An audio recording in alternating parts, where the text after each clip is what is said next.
Hi, welcome to the Classic Storytellers podcast. Please subscribe to our channel and we'll be bringing you classic stories every week. I'm Ryan, your AI host from Aicast. Let's continue with Metamorphosis.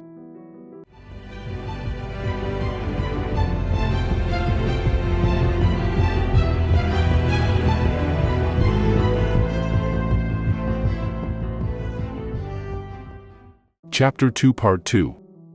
His sister, naturally, tried as far as possible to pretend there was nothing burdensome about it, and the longer it went on, of course, the better she was able to do so, but as time went by Gregor was also able to see through it all so much better. It had even become very unpleasant for him, now, whenever she entered the room. No sooner had she come in than she would quickly close the door as a precaution so that no one would have to suffer the view into Gregor's room. Then she would go straight to the window and pull it hurriedly open almost as if she were suffocating. Even if it was cold, she would stay at the window breathing deeply for a little while. She would alarm Gregor twice a day with this running about and noise-making. He would stay under the couch shivering the whole while, knowing full well that she would certainly have liked to spare him this ordeal, but it was impossible for her to be in the same room with him with the windows closed. One day, about a month after Gregor's transformation, when his sister no longer had any particular reason to be shocked at his appearance, she came into the room a little earlier than usual and found him still staring out the window, motionless, and just where he would be most horrible. In itself, his sister's not coming into the room would have been no surprise for Gregor, as it would have been difficult for her to immediately open the window while he was still there. But not only did she not come in, she went straight back and closed the door behind her. A stranger would have thought he had threatened her and tried to bite her. Gregor went straight to hide himself under the couch, of course, but he had to wait until midday before his sister came back, and she seemed much more uneasy than usual. It made him realize that she still found his appearance unbearable and would continue to do so. She probably even had to overcome the urge to flee when she saw the little bit of him that protruded from under the couch. One day, in order to spare her even this sight, he spent 4 hours carrying the bedsheet over to the couch on his back and arranged it so that he was completely covered and his sister would not be able to see him even if she bent down.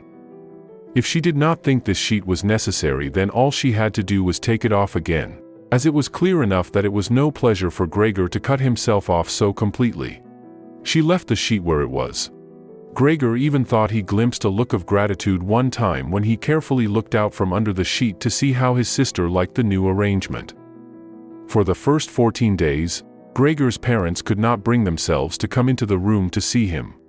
He would often hear them say how they appreciated all the new work his sister was doing, even though, before, they had seen her as a girl who was somewhat useless and frequently been annoyed with her.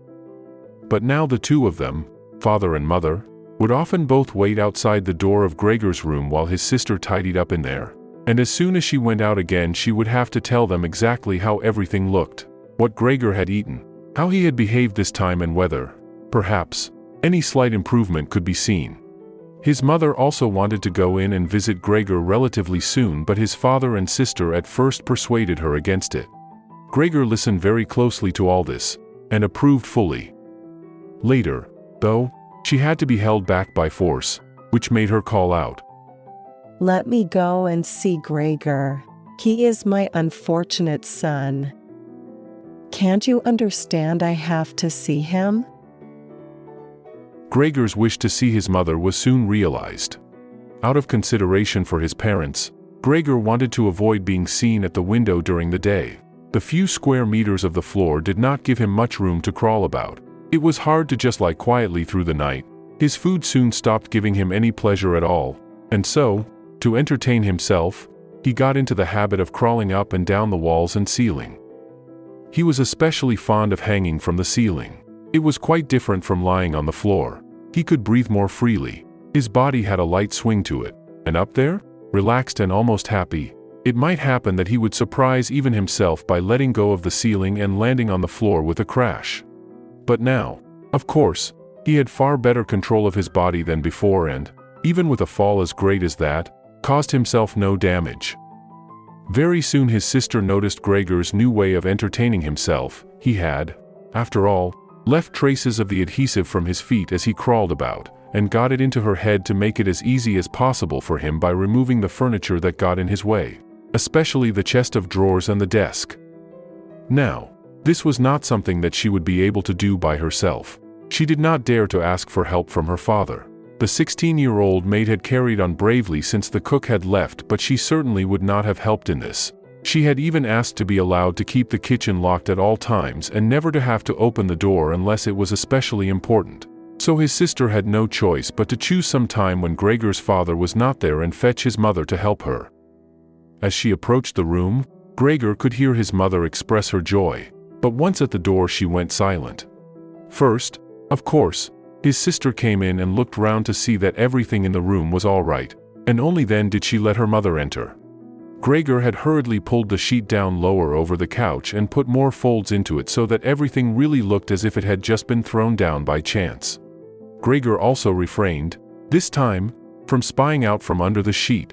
He gave up the chance to see his mother until later and was simply glad that she had come. "You can come in, he can't be seen," said his sister, obviously leading her in by the hand. This lasted a very long time.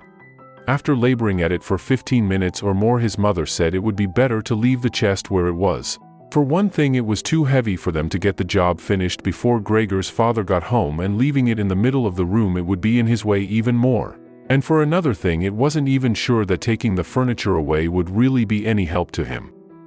She thought just the opposite. The sight of the bare walls saddened her right to her heart. And why wouldn't Gregor feel the same way about it? He'd been used to this furniture in his room for a long time, and it would make him feel abandoned to be in an empty room like that. Then, quietly, almost whispering as if wanting Gregor, whose whereabouts she did not know, to hear not even the tone of her voice, as she was convinced that he did not understand her words, she added, "And by taking the furniture away, won't it seem like we're showing that we've given up all hope of improvement and we're abandoning him to cope for himself? I think it'd be best to leave the room exactly the way it was before, so that when Gregor comes back to us again, he'll find everything unchanged, and he'll be able to forget the time in between all the easier." Hearing these words from his mother made Gregor realize that the lack of any direct human communication, along with the monotonous life led by the family during these 2 months, must have made him confused. He could think of no other way of explaining to himself why he had seriously wanted his room emptied out. Had he really wanted to transform his room into a cave, a warm room fitted out with the nice furniture he had inherited?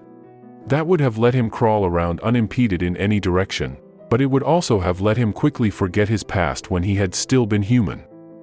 He had come very close to forgetting, and it had only been the voice of his mother, unheard for so long, that had shaken him out of it. Nothing should be removed. Everything had to stay. He could not do without the good influence the furniture had on his condition.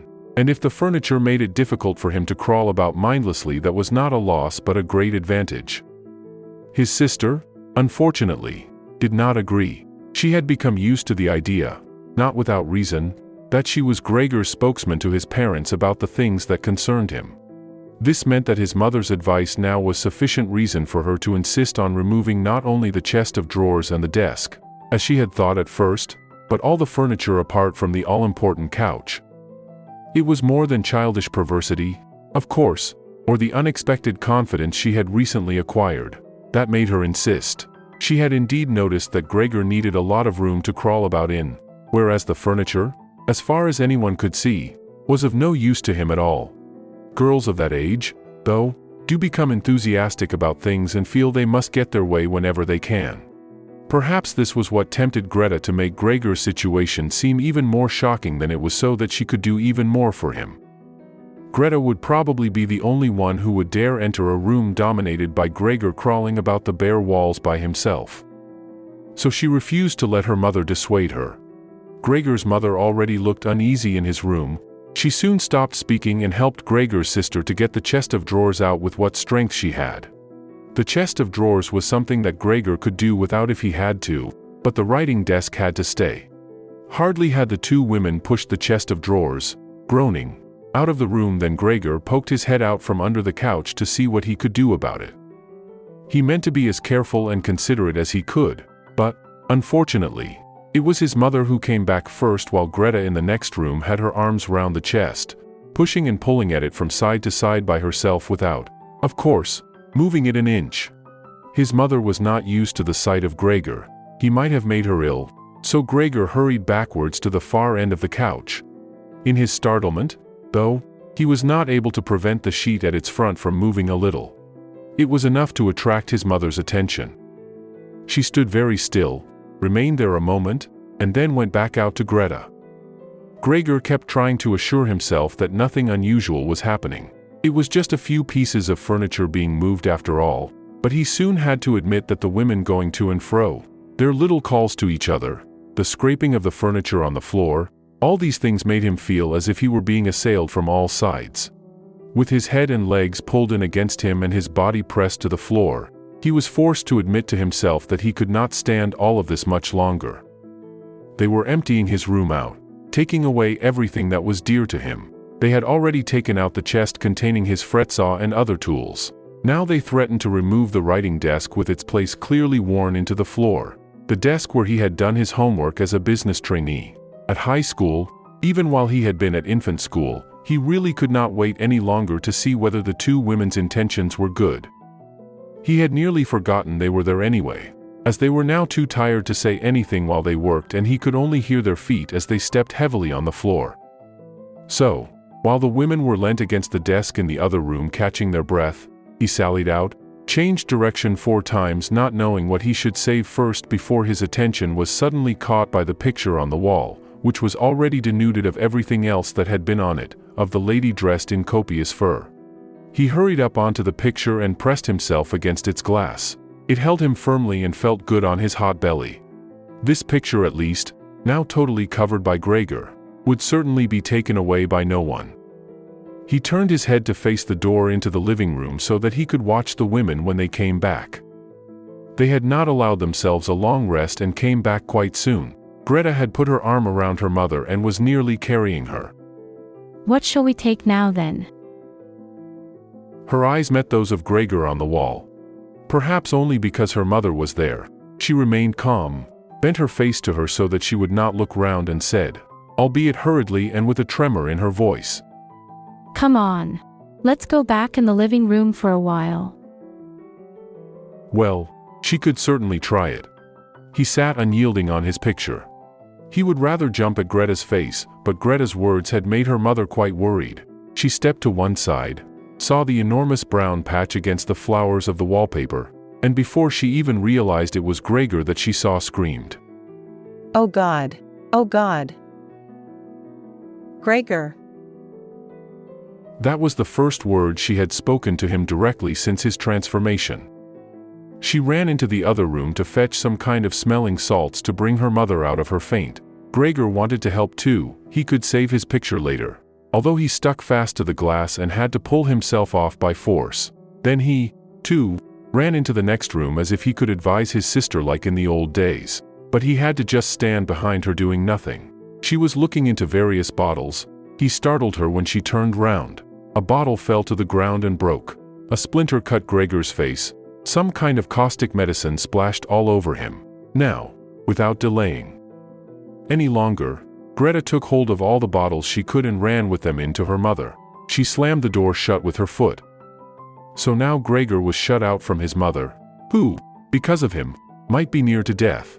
He could not open the door if he did not want to chase his sister away, and she had to stay with his mother. There was nothing for him to do but wait, and, oppressed with anxiety and self-reproach, he began to crawl about. He crawled over everything, walls, furniture, ceiling, and finally in his confusion as the whole room began to spin around him he fell down into the middle of the dinner table. He lay there for a while, numb and immobile. All around him it was quiet. Maybe that was a good sign. Then there was someone at the door. The maid, of course, had locked herself in her kitchen so that Grete would have to go and answer it. His father had arrived home. What's happened? She answered him with subdued voice, and openly pressed her face into his chest. Mother's fainted, but she's better now. Gregor got out. Just as I expected, said his father. Just as I always said. But you women wouldn't listen, would you? That meant Gregor would now have to try to calm his father. as he did not have the time to explain things to him even if that had been possible.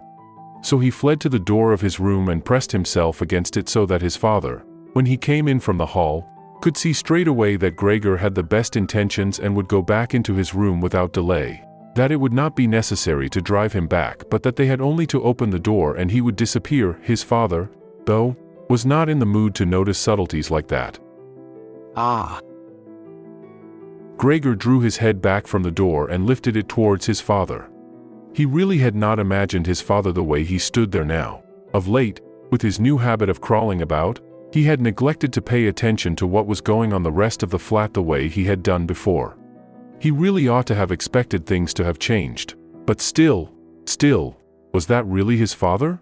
The same tired man as used to be laying there entombed in his bed when Gregor came back from his business trips, who would receive him sitting in the armchair in his nightgown when he came back in the evenings, who was hardly even able to stand up but, as a sign of his pleasure, would just raise his arms, and who, on the couple of times a year when they went for a walk together on a Sunday or public holiday wrapped up tightly in his overcoat between Gregor and his mother, would always labor his way forward a little more slowly than them, who were already walking slowly for his sake, who would place his stick down carefully and, if he wanted to say something, would invariably stop and gather his companions around him.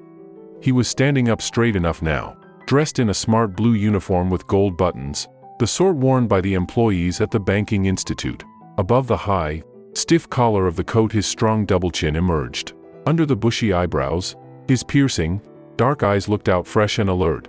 His normally unkempt white hair was combed down painfully close to his scalp. He took his cap, with its gold monogram from, probably, some bank, and threw it in an arc right across the room onto the sofa, put his hands in his trouser pockets, pushing back the bottom of his long uniform coat, and, with look of determination, walked towards Gregor. He probably did not even know himself what he had in mind, but nonetheless lifted his feet unusually high. Gregor was amazed at the enormous size of the soles of his boots, but wasted no time with that. He knew full well, right from the first day of his new life, that his father thought it necessary to always be extremely strict with him. And so he ran up to his father, stopped when his father stopped, scurried forwards again when he moved, even slightly. In this way they went round the room several times without anything decisive happening, without even giving the impression of a chase, as everything went so slowly. Gregor remained all this time on the floor, largely because he feared his father might see it as especially provoking if he fled onto the wall or ceiling.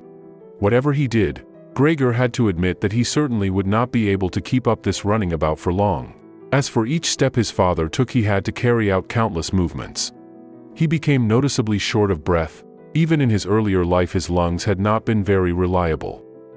Now, as he lurched about in his efforts to muster all the strength he could for running, he could hardly keep his eyes open. His thoughts became too slow for him to think of any other way of saving himself than running. He almost forgot that the walls were there for him to use, although, here, they were concealed behind carefully carved furniture full of notches and protrusions. Then, right beside him, lightly tossed, something flew down and rolled in front of him. It was an apple. Then another one immediately flew at him. Gregor froze in shock. There was no longer any point in running, as his father had decided to bombard him. He had filled his pockets with fruit from the bowl on the sideboard and now, without even taking the time for careful aim, threw one apple after another. These little, red apples rolled about on the floor, knocking into each other as if they had electric motors. An apple thrown without much force glanced against Gregor's back and slid off without doing any harm. Another one, however, immediately following it, hit squarely and lodged in his back. Gregor wanted to drag himself away, as if he could remove the incredible pain by changing his position, but he felt as if nailed to the spot and spread himself out, all his senses in confusion. The last thing he saw was the door of his room being pulled open. His sister was screaming. His mother ran out in front of her in her blouse, as his sister had taken off some of her clothes after she had fainted to make it easier for her to breathe. She ran to his father, her skirts unfastened and sliding one after another to the ground. Stumbling over the skirts, she pushed herself to his father, her arms around him, uniting herself with him totally. Now Gregor lost his ability to see anything, her hands behind his father's head begging him to spare Gregor's life.